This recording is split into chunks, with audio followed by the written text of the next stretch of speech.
Desta Mahendra, artis Indonesia yang memerankan Dono dalam film terbaru Warkop DKI, membagikan foto kreatif bersama anaknya. Ia menggabungkan foto masa kecilnya bersama Dono asli dengan versi terbaru dirinya yang memerankan Dono bersama anaknya. Melalui akun Instagramnya Desta80s ia menulis, 40 tahun lalu ayah kecil foto sama Pak De Dono. 40 tahun kemudian anak-anaknya foto sama ayahnya jadi Pak De Dono. Momen ini menjadi nostalgia sekaligus kebanggaan bagi Desta.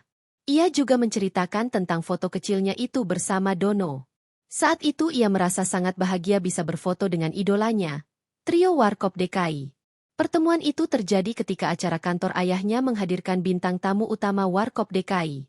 Karena ayahnya memiliki akses ke backstage, ia dan kakaknya, Eka Chandra, bisa berfoto dengan trio Warkop DKI.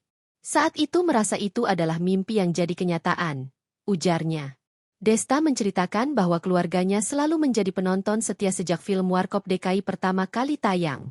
Ayahnya bahkan rela mengantri panjang di loket karcis dan berebut berdesakan untuk mendapatkan tiket menonton. Ia pun menambahkan pesan kepada penggemar dan keluarga Warkop DKI, "Izin mas-mas semua, semoga saya tidak mengecewakan." Ucapan ini menunjukkan rasa hormat dan tanggung jawabnya terhadap peran ikonik tersebut.